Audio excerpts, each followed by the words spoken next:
Welcome to Rethink, the Financial Advisor Podcast. My name is Adam Holtz. And this is Derek Notman. We are your hosts, both veteran advisors and fintech CEOs who challenge the status quo, question everything, and have fun doing it.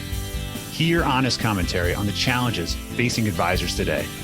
And be part of a community where we can all rethink the profession. Now on to our episode. Adam, is financial advice a luxury or a necessity for consumers? That's such an interesting question. I wonder what our listeners are thinking about right now. Why would you be asking that question? Yeah, it's thought-provoking. I'm curious how you feel about this, because there's been a shift. We'll get to that, but there's been a shift over the last, I don't know how many years now. I guess that's speculative, but there's certainly been a shift. So, I mean, unpack this for me a little bit. What are you thinking? Well, one of the things that brought up this topic recently was I was doing a thought leadership program for a larger company, talking about how the changes in fintech is affecting those in advice and sales and product delivery. And this comment kept coming up, which was that the luxuries of one generation become the necessities of the next generation. And that's a phrase I know that you've heard before. But when we started discussing this before the podcast and did research around it, it was interesting to see how prolific this is. And I want to share this quote for those of you that are really curious about this. And I want you to think about, when was this written? Okay. And here's the quote. It is now commonly said that the luxuries of one generation become the necessities of the next. What a list could be made of the essentials of today, which in the past were extravagances or selfish indulgences, fads, or simply display. From bathtubs to toothbrushes, automobiles, forks, matches, window glass, houses with chimneys, etc., etc. This was written. Can you guess how long ago this was written? A while. Probably. Before 2000. How's that sound? Before the internet, before the interwebs. The interwebs. Probably. This comes from Dr. Hazel Kirk, Theory of Consumption in 1923. So 100 years ago, he published this on research around, obviously, the fact that people were pretty much becoming used to bathtubs. Right? Those were now, a bathtub was a necessity. Previously, it was a luxury. Window glass was a luxury at one point. Now, I think most of our windows have glass in it. I can't imagine a window without glass. Isn't that kind of oxymoron? How about a house with a chimney? Some cultures, like the Japanese culture, use paper, right? That's true. But that's a whole nother conversation. Well, forks, I mean, there you go. Forks, I mean, there's some areas that don't still use forks, right? My household doesn't really use forks. But I guess they use their fingers, by the way, if you're wondering. They use their fingers or they use chopsticks. It's just saving all the dishes that you have to do. That's right, because I'm always cleaning the kitchen. I had to bring that full circle again. Sorry. Thank you. Well, the reason we wanted to ask this question of everybody, and of course, debate this live with each other, is because financial advice itself can be asked this same exact question, right? You know, when you think about this in our own generation, what are the things that you think about, Derek, that were maybe luxuries for your parents that are now necessities? Give us some examples. I mean, I'm sure there's 100. Yeah, totally. There's so many, but cordless phones. Phones have been around for a while, but they were always corded, right? You had to have that 30-foot cord so you could go around the corner and so you could have a private conversation. So cordless phones, just simple things like TV, being able to go to a bookstore. You guys remember Blockbuster, right? Renting movies and bringing them home. You had to actually make sure you had returned your prior rental. Right. And if not, they wouldn't rent you anything. And then you'd go there and the movie you want to rent was not there. So you had to wait till next week. And you had to rent Rambo again. I mean, you know how many times First Blood. Star Wars? I love Star Wars. I think it's because I rented it 40 times. What else did you rent? That's funny. Phones. I remember a phone. This might age me. Well, there was only one phone in the house, and for you sure. had to get off because Dad was expecting someone random person to call them, and it was going to get the beep beep beep beep tone that said that someone was on the phone. What about internet access, dial-up modems? Remember AOL Online? But if you didn't have a second line for a modem and someone called, you got kicked off and had to go through the whole process again. We used to mimic that scratchy noise. Remember that? Yeah. Oh my gosh. Noise. But that was still somewhat of a luxury, especially if you had a second line to have the internet. And did you have call waiting growing up? Not initially, no. Like call if you waiting. No. Caller ID? No. Caller ID? I really miss the days of no caller ID. As a kid, I was one of those guys that liked to do prank phone calls. Outbound prank calls. Outbound. And you can't do that anymore. It's just, our kids, this whole generation is missing out on some real fun. Those were luxuries. We used to, when that was brand new, we were like, wow, that is so cool. I mean, I get to know who's calling. I could screen. Yeah, I can actually not pick up when someone who I don't want to talk to is calling me. Everyone had to be quiet when you got on the phone because, they couldn't hear anything over that receiver, and the big cord wrapped around and twisted in such a way where it was always jangled up. Remember that crazy twisty wire that you're talking about? It never went back the way it was supposed to. It never did. You could hang the phone like this, and it would try to untwist until just the next time somehow someone's wrapping around, I don't know, a pole when you're not looking and destroying the cord. I guess, I don't know. But listen, if you're listening to this and you're thinking, yeah, I remember that moment, and maybe you saw your grandparents deal with this, I don't know. Why does that have any relevance to our podcast and financial advice? It has a lot to do with it. It has a ton to do with it. It's just, we're just going to look at it through a different lens here. Yeah, for sure. So the luxuries for the last 200 years are now necessities. Okay. Like window panes. Right. Okay. And no cords on your phone. Can we ask the same question about our industry? So one of the things that we thought about is we said, think about this on your own. What are the luxuries in financial advice and financial delivery, financial services? What are those luxuries today? And who right now who's setting the standard? We think, because both Derek and I have worked with very high net worth clients, we'll call them ultra high net worth clients. They demand and they expect the luxuries we're going to share with you. So we're going to list a few that we thought of before this program, which I think are really important, because if you recognize that these were the luxuries, by the way, for the past 20, 30 years of our own practices, they are becoming the necessities of the next wave of consumers of financial advice. Let's talk about the first one. Financial advice. Right. And not just silo, but all of the facts that a family has, business, personal, and everything. I think forever it's been like, well, that was really reserved to the wealthy. We have family offices, all that stuff. For those that couldn't afford that luxury, they were buying financial products and they were getting siloed. I don't even know if advice is the right word. We've unpacked that in another episode, but like that was the luxury. Not anymore. And we're going to get into why. We talked about this before, but go ahead and list some of these other ones here. Well, when I think about financial advice first, right? Most of our ultra high net worth clients came to us for either two reasons.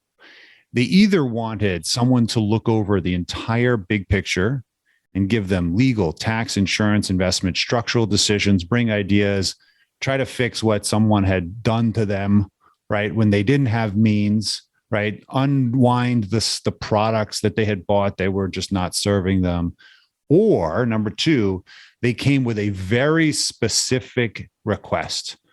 Like, for example, we want to set up a trust with $100 million.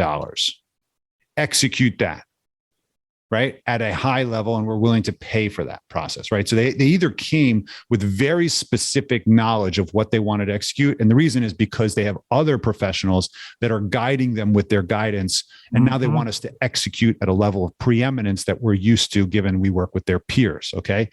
But if it wasn't a specific execution, like here's X number of dollars, invest in this strategy, they didn't know what they wanted.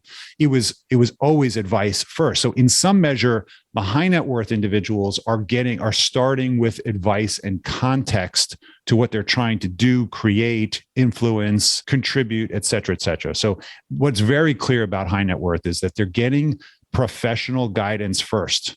And it starts with understanding the households. Now, this is, of course, really critical today. We know suitability, best interest is driving this. We need to get the facts. We need to understand what's going first. But it begs the question, if advice first, product second was the luxury, it will also eventually become the necessity. And this is part and parcel to what we talked about in the past, right? It really is. And you and I talked about this previously offline, but I think it warrants being discussed here. Why has it become a necessity now? Like what has happened that's made it a necessity? And I would argue that it's access to information. Like right? What? Well, think about it. Like before the internet, if I needed help with something, I had to go get a book, or I had to get a referral to some professional, or try to research this stuff on my own. And so it was difficult. It was disjointed. And all of a sudden we have this thing we have called Google. And I have a question about a trust or a product or whatever. I can sit on my couch and now I can get access to this information. I may not be able to implement it, right? But at least I know I'm an informed consumer much more than I ever was in the past. So now this information that was reserved for the high net worth, it was a luxury to have access to this information. Now all of a sudden has been democratized to everybody. And if we have access for everybody, now it really does become a necessity. And I think it should be. That's true. And at what cost is that information? Well, I think that's an interesting question. To the consumer, I don't know if there's any cost. I think it's a benefit, but I think to the advisors that don't recognize this access, it could be a massive cost to them as a going concern for their business. Oh, that's interesting. It's interesting how you heard that, because what I loved about what you said is you used the word access several times. And this is no different than let's tie it back to our original theme, right? A luxury by definition means that it's exclusive.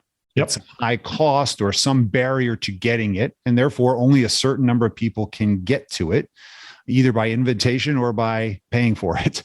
Right? You only know about certain things because you've been invited, you're in the loop. And that means that you can keep a luxury exclusive for some period of time as long as the cost point is high. But eventually, if that luxury there's an awareness of it, people aspire for it. They want it. They desire it. It becomes coveted. This fads that the prior quote that we used indicated. It starts with a fad. Now all of a sudden people want it. Now all of a sudden there's manufacturers that will provide it at a lower price point so that it makes it more accessible. When you think about information today, accessible is literally zero cost. Yep. So information is accessible. One might also argue there's too much information now to weed through it. Maybe we need people to help actually just choose which information to read or listen to or read. But I think this is important. Wealthy individuals always had access to information, products, services, because they could meet the minimums. They had exclusive professionals they could get to. That is becoming democratized. And I think you're probably right. The biggest influence that has just become access. And availability. It's one of the things that's democratizing virtually everything. But how is that going to affect advice, right? So if we're delivering financial advice and products that serve that advice, access to information is becoming, untethered, right? There's so much more information out there. We can't rely upon that as a differentiator that we have more information than somebody else. That doesn't serve my purpose. We can't, right? Now someone whether it's aligning my values with my investments or coordinating tax and legal and all these other things that used to be reserved for the luxury, the high net worth. Now, all of a sudden, I can find that stuff out pretty quickly online by myself, to a point at least where I can be somewhat educated when I'm having a conversation with potential advisor. So yeah, it's been this major shift. People still desire the simplicity that were able to get. And I think that's one of the luxuries that also that these high net worth individuals really enjoyed. But now it's there for everybody. That's true. Well, that's a great segue, because we do know that a lot of our wealthier clients had a coordinated team of professionals, right? They have the attorney and the accountant. Maybe they have an entire firm. They have a family office. You mentioned that. Talk about what has been the luxury that is now going to be creating at least maybe influence and necessity, right? This is still an expensive proposition, but what did you see in your high net worth clients, and how they put together their teams that supported their financial visions or their financial goals? They wanted subject matter experts in a variety of ways. They wanted a coordinated effort, people all working on the same page at the same time, but they didn't want it to be like, there's a lot of work that we do as a coordinated effort as a team of advisors. There's a ton of moving parts and complicated things, but the client, they don't want to know how the sausage is made, right? Like, tell me this is what I want. Keep it simple for me. Don't give me hundreds of pages and stuff. I just want to know that what I need is getting done.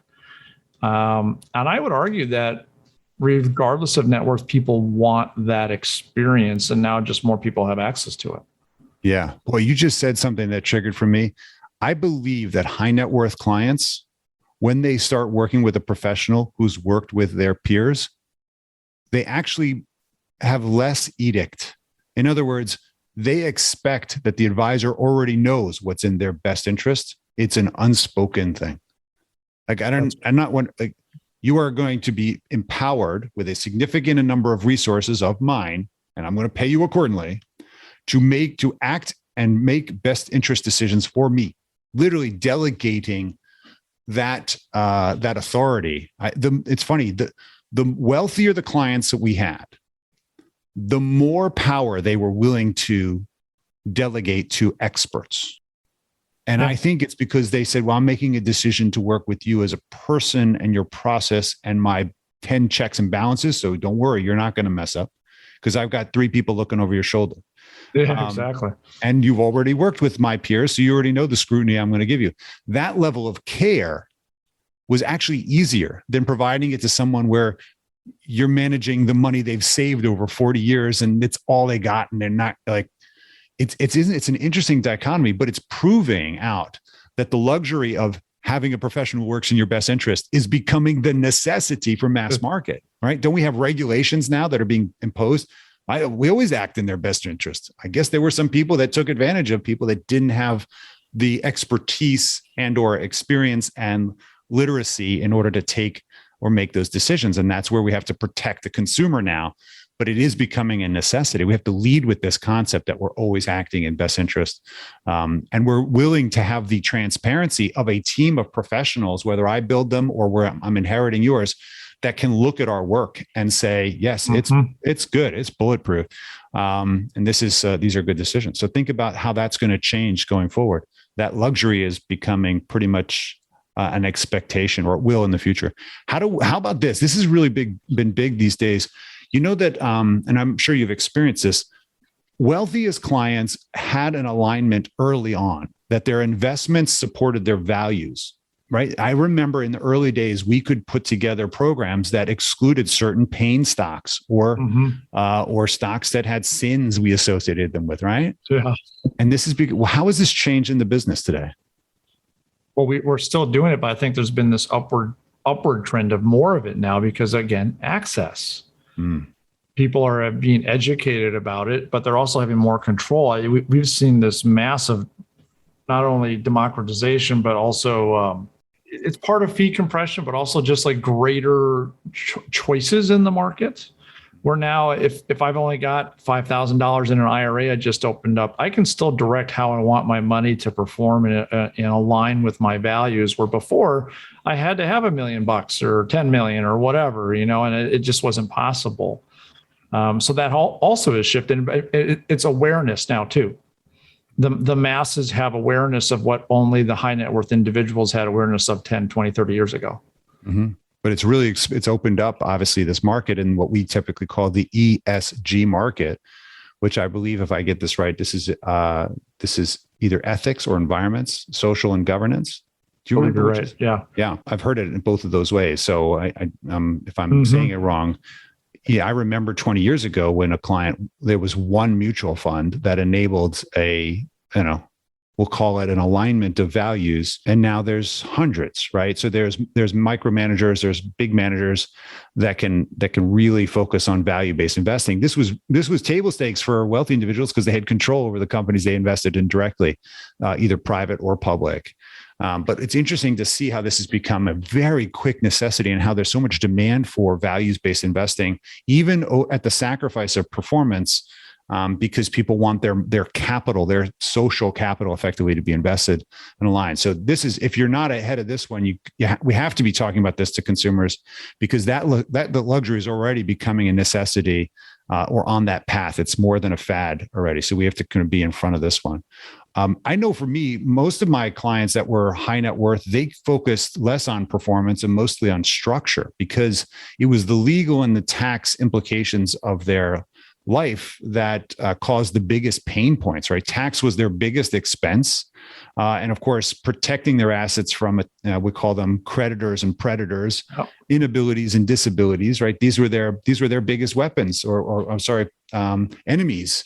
Because when you've collected a certain amount of assets, now people want to take it away from you, whether it's they perceive it's the government, or they perceive it's some lawsuit, or they just structured their assets wrong and a divorce happened. I don't know. The point is that we tended to focus more on that aspect than we did the actual performance. And I think that this is one of those areas where financial professionals need to really be leading as opposed to following the customer guidance, and do work in this. Have you been exposed to the legal and the tax as an important aspect of the financial advice? Yeah, it's funny in the conversations that I have with my high net worth clients, like they want to know how their money's doing, but it's like, how's my 1099 going to look this year? What happens if that bus comes around the corner tomorrow? Stuff like that. Because these folks, they made the money, right? So they don't need the returns that someone who's putting money in a 401k away every month for 30 years needs. So it's a different mindset. So so there's this more coordinated attack or effort that has to happen. But what's so cool, just over this whole thing with this podcast episode, is that now that is not reserved just for the rich anymore. Mm-hmm. Anybody can do this with the access to the information and advice that used to only be reserved for a few. It's true. And I think to kind of round out this list, the things that we came up with that are high net worth clients that were perceived luxuries because they could afford them included simplicity. I mean, I know we have a couple clients that are on the Forbes list in our practice, right? It was always fun to see that their investment advisor showed up with 3 people in these beautiful suits with a fantastic gold bound book that nobody had time to look at, had down to the holdings. And it was, I say gold bound, it was a massive volume of text to go through any statement they wanted from the 15 different trust accounts. And for us, we showed up with our single page asset map and said, here's all your stuff. They loved it, right? They were like, okay, move this box over here, draw this. They draw a little line. Honey, here's where everything is. Okay, great. The point about that is that not to say whether asset map is something that is a requirement of wealthy people. What it really did kind of show is that the executive summary of just bubble this down to 1 or 2 pages, you can afford to pay for that when you have a significant amount of money. Whereas I think the mass market that has been held back from them because we want to deliver value in the number of pages we print. And that's not necessarily helping them, because a wealthy individual's got so much complexity. They're paying for simplicity. I think the market now is basically has no attention left to read these massive reports. And so simplicity is really forefront these days.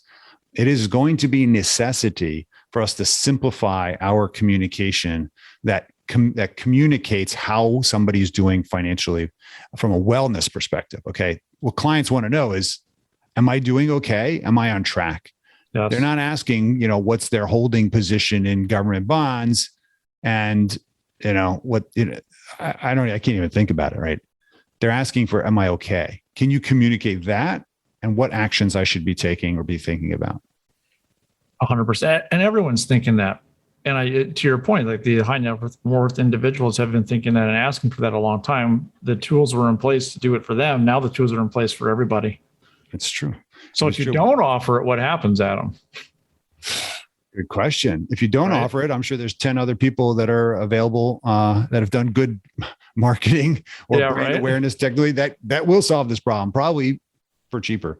And that's a really good point because, interestingly enough, wealthy individuals tended to pay, or the ultra high net worth tended to pay marginally less per dollar managed because they had volume. And so I think, we still see a significant amount of compression in revenue. It was a luxury to be able to charge 1.25%, 2% for assets management. The necessity going forward will be you need to be seriously cost competitive or list out what you're providing for your AUM charges if you're doing asset management or if you're doing insurance placement. What am I going to get as a result of doing this business with you versus choosing the commodity next door that's doing the same index approach or active management or whatever process you believe is differentiating yourself? That's an excellent point. You have to show that value. Because we've talked about this before, the products and services have somewhat been commoditized at this point, if not completely. But another piece that's so important is access to the right advisor. Yeah, at the end of the day, if I have $100 million or $100, and in point in fact, because as you listeners hopefully know, Adam and I are still actively practicing as advisors as well, is that I had a new client meeting yesterday. Never met him before. And we didn't talk about money a whole lot. We talked about like life and do we like each other and do we have similar values? And like, does he like my style and vice versa? Because if we didn't connect on that level, well, it doesn't matter what my offering is and my value add because we're never going to get to it. That's a great point. And I know that that's been true on our list is high net worth clients always expected significant access, human access. They want a relationship. Yes. They expect communication. They actually expect proactive communication. You're supposed to be calling them. They don't call you. You call them to tell them what's up and what decisions you need to make. Oh, and what you decided to do. Right? There's a difference between, I think, this mass technified audience of I've got 200 clients and I sent them out an email and that was good enough, or a newsletter, and they got their automated statement. And if they want, they can log onto their portal and, they want a self-service, that's fine. That sounds kind of like a stop and shop. I don't know. That doesn't speak to me in terms of, we'll call it human value. The luxury there is, and that might actually wind up, given the fact that nobody has any time anymore, the luxury that maybe still cost money is having a human connection. So if you're planning on charging a significant amount, or at least keeping your cost of doing business with you high, you best be providing some serious human value, not just tech. Because tech is, and although it is, as you said last time, it's table stakes, the value that we can still charge is going to be in the human experience. No question. I mean, these people share all very, very personal parts of their lives that are not financial. Right. And if we can't connect on those levels and empathize and build trust on those levels, then my tech and whatever else I have just doesn't matter. Cool. Anyways, well, we should talk about this. I mean, because briefly, you're working on a project to try to address this kind of, how do you connect a consumer to the right kinds of advisors? What's the preview on that and where you're taking it? Yeah, this is a fun project. There's a beta prototype out in the market space right now that we are offering. So if you're curious and you want to learn more, send me a message. But really, we're rethinking. All right, so that's what I love about this podcast. Right. We've completely rethought the whole connection process between consumer and advisor from both sides of that equation. Because the existing solutions at this point forgot one key element, the human element. And we just got finished talking about how important that is. So stay tuned for that. We'll get to that later. You can always, just send me a message if you want more. But yeah, I mean, that's the missing piece, and we're trying to fix it. Yeah. Well, it's great. You're taking the initiative to address a problem. That's what we do, right? We don't have to talk about it. We fix it. We do it. That's great. So let's talk about some takeaways on this. What can you as an advisor decide, research, delegate, or do that we might offer you some guidance or mentorship around these concepts of luxury and necessity. Derek, you want to take it away? Yeah, I've got a couple thoughts on this. I think we have to bring more focus onto the relationship aspects. This is kind of a nice segue from the stuff we just unpacked, is that there's a humanity part of this relationship. And when we have more access, and now you're like the value in that 200-page report is gone. So show me other value by being a human being that you understand me. And we have to be better about that as an advisor community, doing that through our marketing channels, because that's how we differentiate. That's how we show our extra value. The tech stack's important, but it isn't the end all be like it used to be, but it is there to facilitate that human connection. That's really important. You got to answer the why question. Like, why should a consumer work with you? And it's not just because you offer Asset Map, or some other great tool out there. There's more to it than that. And then don't commoditize yourself with the tech. We have to be subject matter experts, but also relationship managers, experts, if you will, to win at this game, in my opinion. Yeah, no, those are great takeaways. What are your thoughts, Al? I mean, I know that you're pretty passionate about this topic. So tell me a little bit more. Like, what do you think some advisors could take away from this, so they could go do something?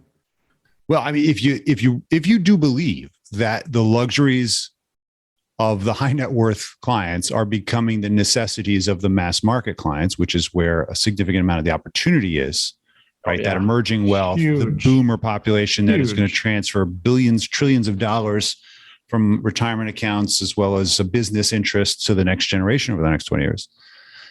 My belief is that every financial engagement needs to lead with advice, right? It just makes good sense that we do full holistic fact finding as fast as we can for every prospect and every client. And the reason is because it's defensive as much as just good business process, right? In the next couple of years, the number of planning and planning light and speed planning tools direct to consumer that are coming available is going to be overwhelming. That's just the next couple of years, which means clients are going to be able to run their own retirement plan. They're going to be able to figure out whether they're underinsured. They're going to be able to know whether they need to put away money for education funding. This kind of Excel-based run is a commodity, but it means that we need to add value by thinking holistically. And that means everyone needs advice, not just a product. Product is going to get commoditized even further. So it'll just be robo distribution, as we talked about in a couple podcasts ago.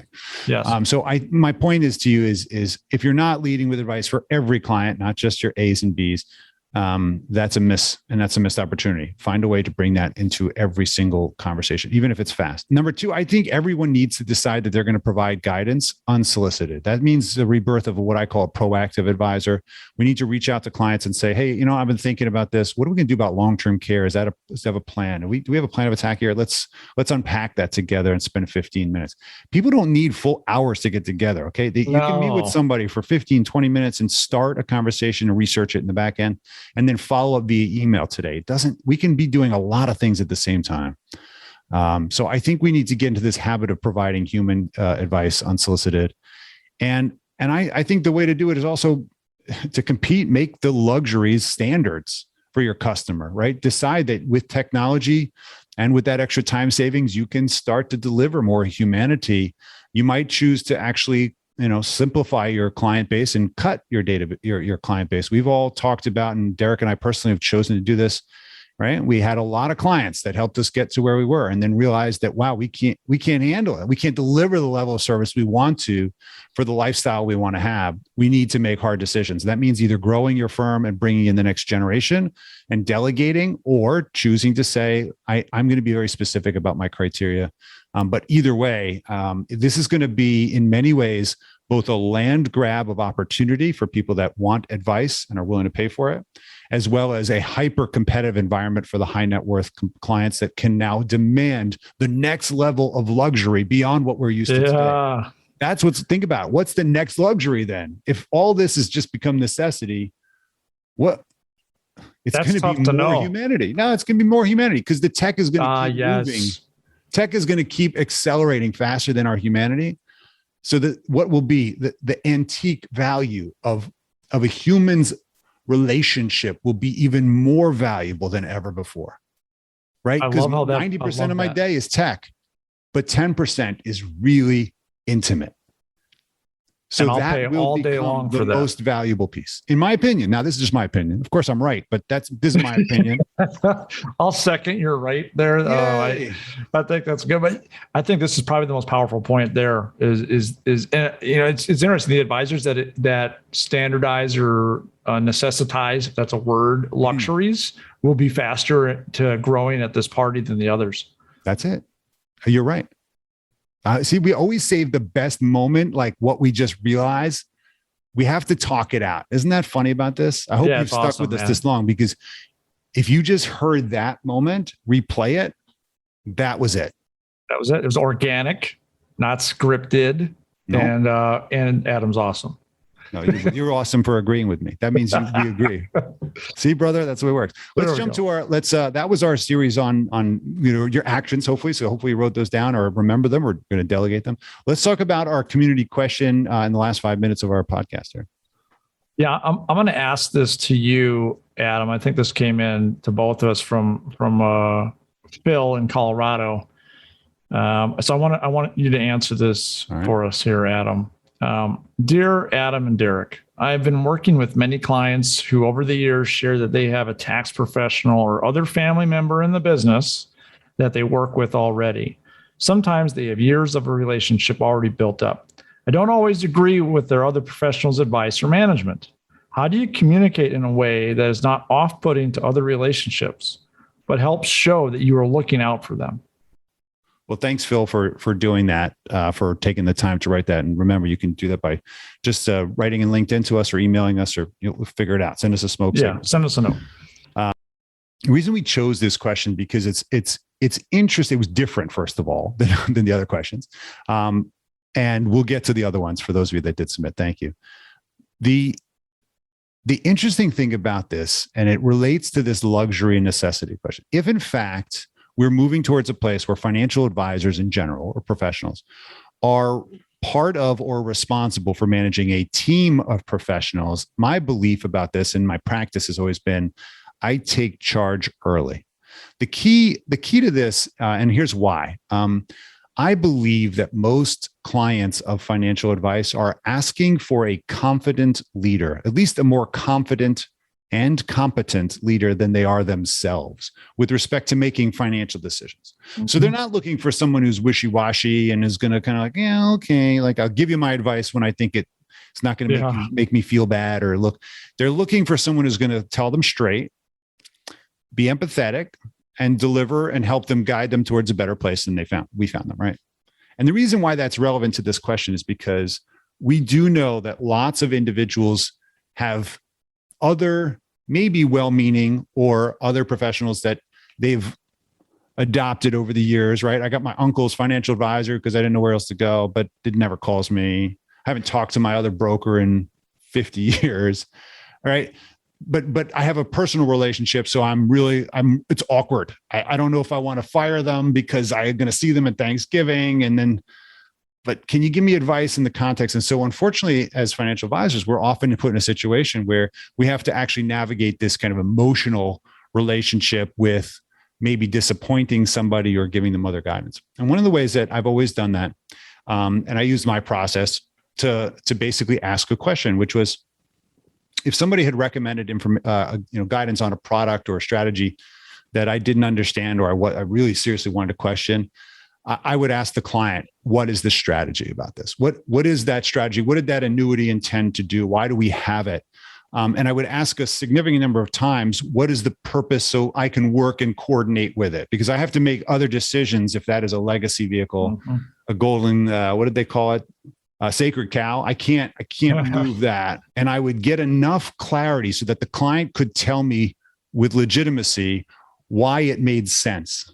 And oftentimes they recognize they can't tell you why they have it. And therefore they have to either agree that they're making a decision that doesn't serve them and it's now out in the open. They can't just keep it kind of private to their own mishigas, as my grandma would say.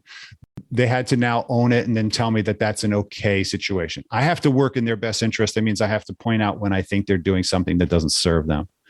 I'm curious if you've dealt with this before. I have, but I think I like your style and way of doing it. You're helping lead again, right? Love the word, right? Your client down that path, Phil, if you do this, where they can come to their own conclusions like, hey, maybe I shouldn't have this. Maybe I shouldn't have done it this way. Maybe Uncle Bob didn't really know what he was doing.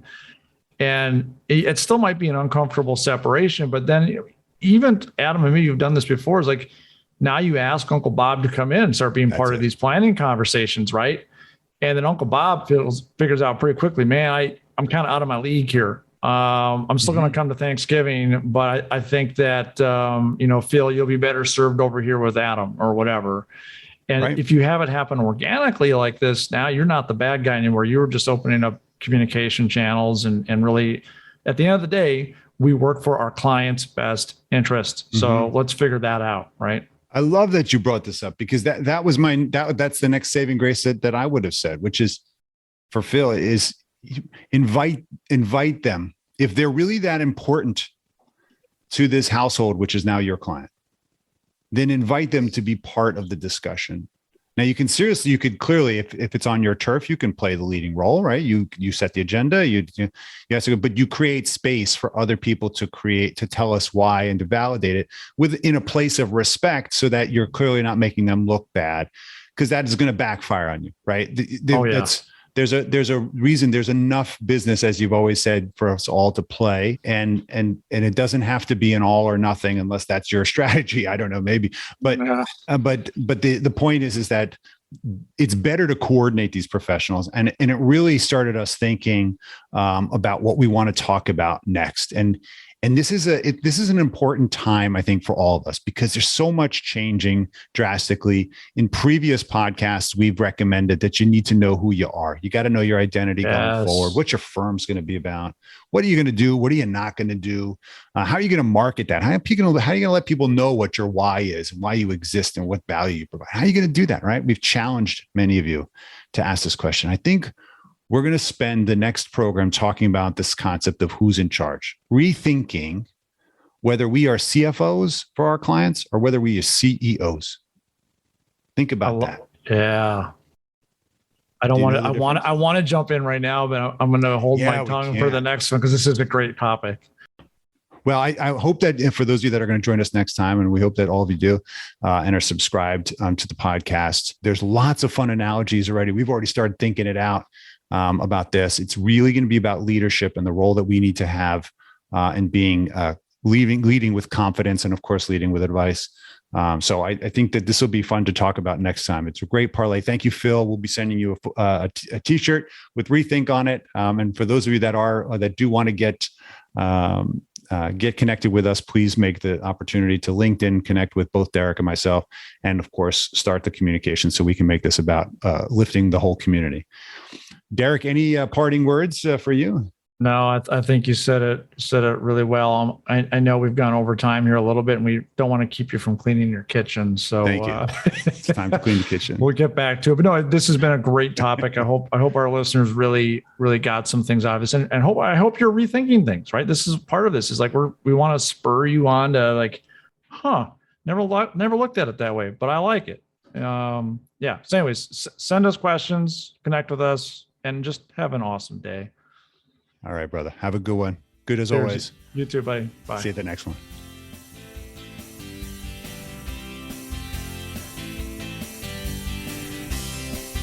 Thank you for listening to Rethink, the Financial Advisor Podcast with Holt and Notman.